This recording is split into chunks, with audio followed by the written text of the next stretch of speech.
New music from DJ Snake. That's Talk.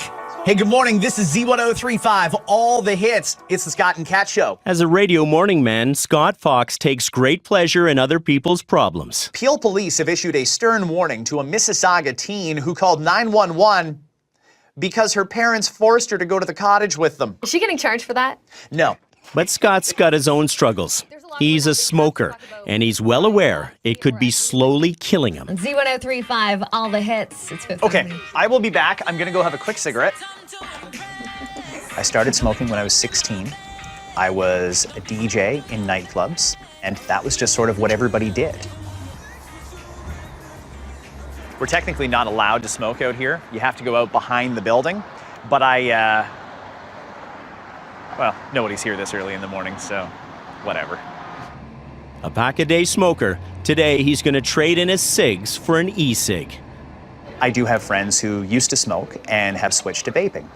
And so they've said, you've got to try it. It's great. I would like to think this is going to be my last cigarette. Hopefully this is the last cigarette. In the public health battle to stop smoking in Canada, Scott is the guy they're fighting over. Back to work. But Scott's strategy to quit smoking is opposed by none other than Health Canada. The federal agency banned the sale of nicotine e-cigs back in 2009. So, cancer-causing cigarettes? Legal. But e-cigs with nicotine? Illegal. So far, that's kept big tobacco out of the market. But it's put small players like Dr. Gopal Bhatnagar on Health Canada's radar. I want to ask you about this. It's got nicotine in it. Yep. Mm-hmm. Is this legal in Canada? Nicotine is a grey zone as far as Health Canada is concerned. But Health Canada hasn't approved this. None of these, no product. Health Canada hasn't approved this. Health Canada hasn't approved this. Health Canada has not approved any of these products. So why does he keep selling these products? Because the heart surgeon says switching smokers will save lives. There's no doubt that combustible tobacco use vis-a-vis smoking is the #1 cause of lung cancer. So could you imagine if we can half the number of smokers, you could literally half the number of lung cancers. Do you believe you can? I believe that we can. I believe that we need the support of motivated public health authorities to get a true message out. When they send mixed messages, existing smokers continue to smoke. Just around the corner from his vape shop is Public Health Ontario. Only a few blocks away, but miles apart on this issue. Not far from here, there's a vape shop, and it's been very popular in terms of attracting people to get them, to wean them off the cigarettes.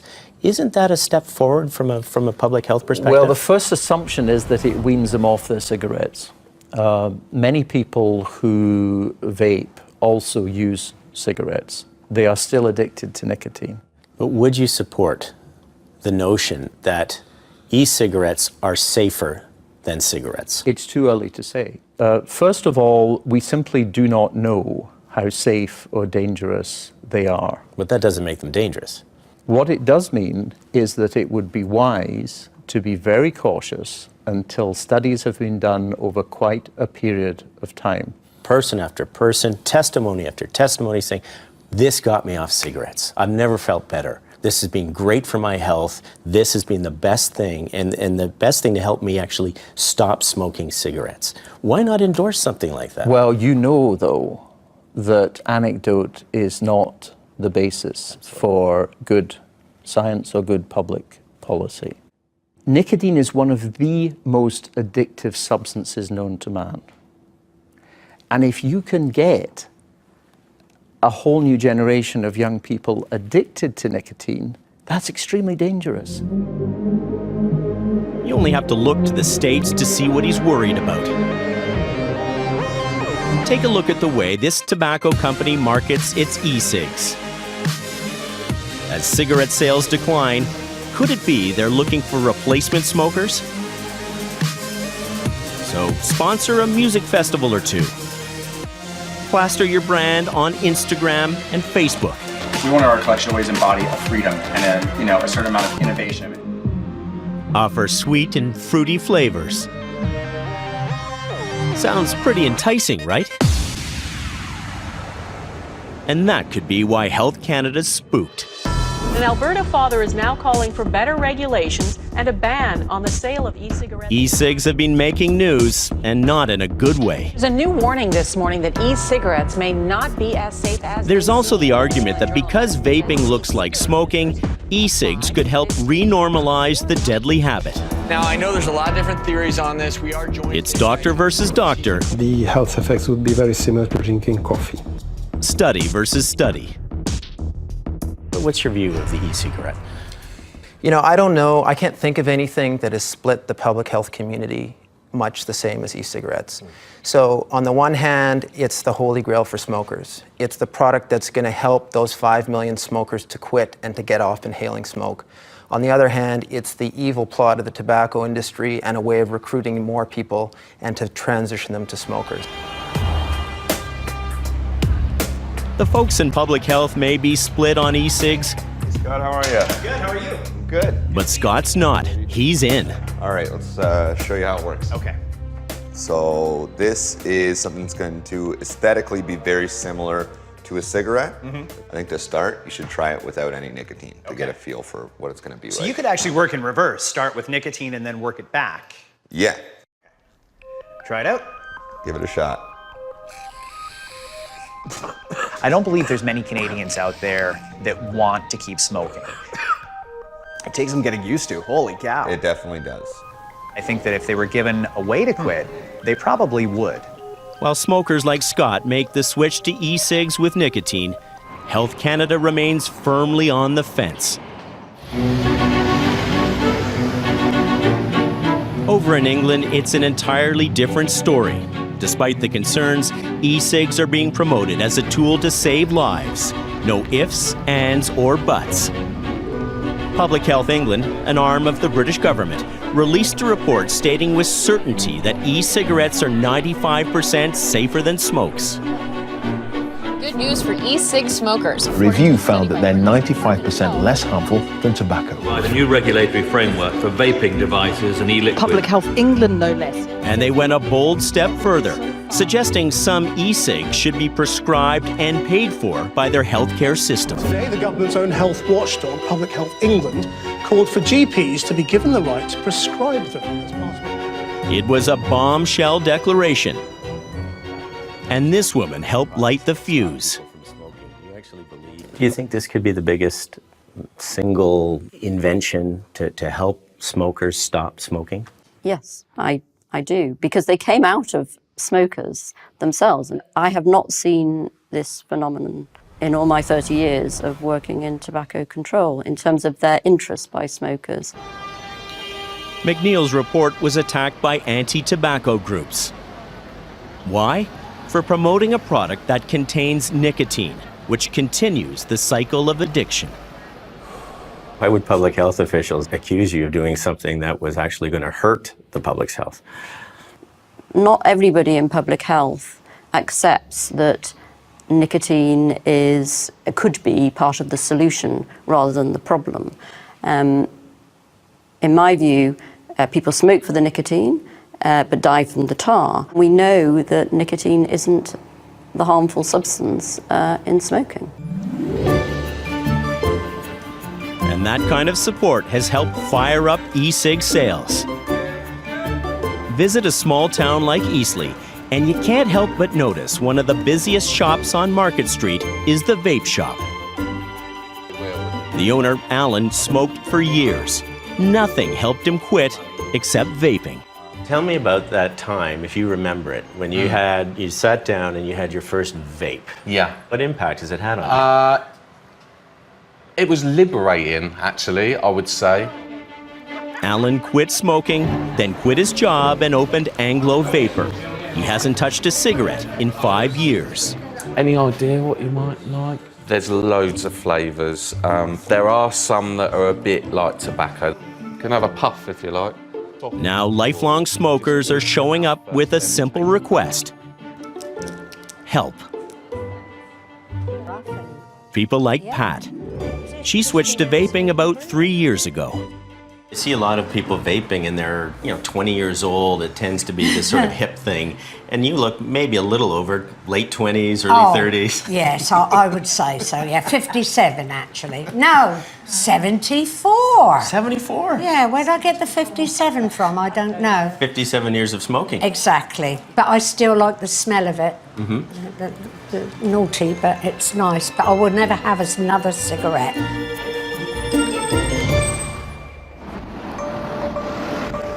And with more smokers making the switch, British American Tobacco jumped at this opportunity. The World Health Organization estimates that there are currently 1 billion smokers across hitching its wagon to Public Health England's harm reduction campaign. Despite the well-known health risks and pressure to quit, millions of adults choose to smoke. BAT released a corporate video that makes this anti-tobacco crusader squirm. We welcome the opportunity to collaborate on making the concept of tobacco harm reduction a reality. After years of fighting big tobacco, as you have, now you're on the same side on this. I'll never be on the same side as British American Tobacco and other tobacco companies. There's a lot I would take offence at in what they've said. Smokers very quickly become addicted and become dependent. It's not a choice, it's an addiction. But like it or not, and clearly she doesn't, Public Health England and BAT agree e-cigarettes are safer for smokers. Do you see big tobacco as part of the solution? Sadly, yes. I mean, I think the Why do you say sadly? Because they've caused the harm. And yes, I'd rather they go out of business, but sadly, that's not going to happen. So what would your advice be for Canadian public health officials who are looking at this debate? To me, it seems unethical to prohibit nicotine in e-cigarettes and leave tobacco cigarettes on the market. We should be allowing people who are addicted to nicotine to get that nicotine in the least harmful way possible. Stuck between a smoke and a hard place, Health Canada now says it's poised to change the rules around the sale of e-cigarettes. And Canada's largest tobacco company is ready to pounce. Are you telling me that Imperial Tobacco is pro-health?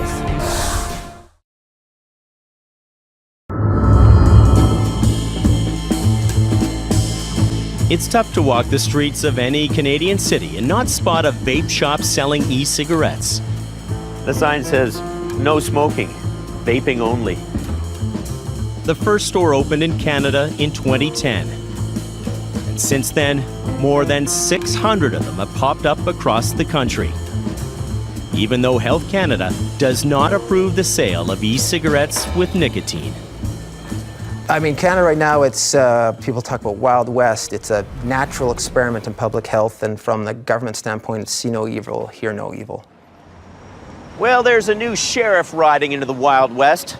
The Liberal government says it will soon table new rules to regulate the e-cig industry. No details yet, just a vague promise to protect kids from nicotine and keep up the fight against big tobacco. But here's the twist. By making nicotine e-cigs legal, the door could be open for big tobacco to get into the game. The company behind some of Canada's most popular cigarette brands wants in. Montreal's Imperial Tobacco hopes to follow in the footsteps of its parent company, British American Tobacco. What would Imperial Tobacco like to do in Canada? Would you like to manufacture, be able to market e-cigarettes? Yes, I mean, the objective would be to be able to provide the consumers with different, less harmful product that they could then choose and hopefully, move away from the cigarette industry. I have 2 kids. I don't want my kids to smoke. To be honest, I think we support reasonable and evidence regulation, especially the ones aimed at keeping tobacco products out of the hand of kids. Are you telling me that Imperial Tobacco is pro-health? What I'm telling you is that our objective is to put on the market less harmful product for consumers that want to stop smoking.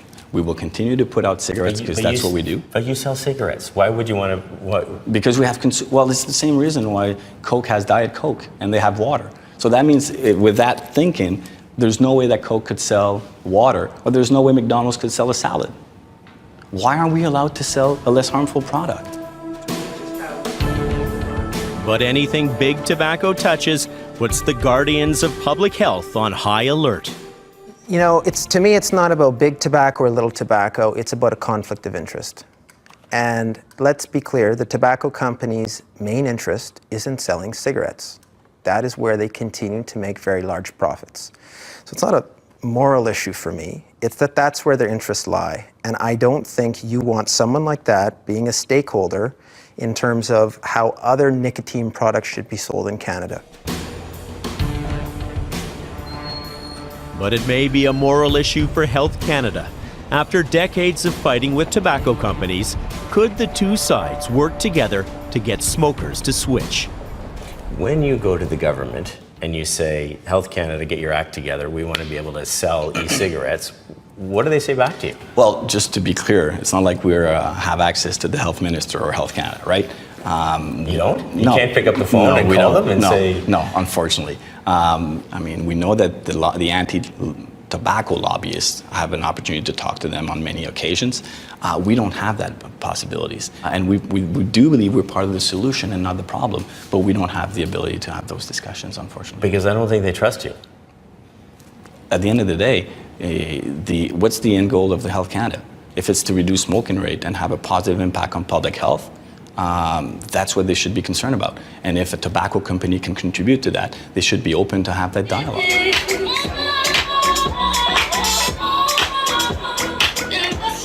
At this street festival of Canadian e-juice makers, these smokers turned vapors want to be heard. It's been 5 months since I quit smoking. Enough is enough. Let's vape. They hope Health Canada will follow England's lead and embrace e-cigarettes as a powerful tool to fight a deadly addiction. Hi, how are you? Oh my goodness. Jen Shawalski, whose husband, the smoker, died from cancer, is adding her name to the list of survivors. I quit smoking because of vaping on April 28th, 2015, and I have not had a cigarette since. We are all fighting for the same thing. That is to live. That is to get off of smoking. She hopes just because some e-cigarettes contain nicotine, Health Canada won't continue to tar them with the same brush as cigarettes. 42-year smoker, 2-year vapor, grandma's vape. We quit smoking May 1st, 2016. Woo!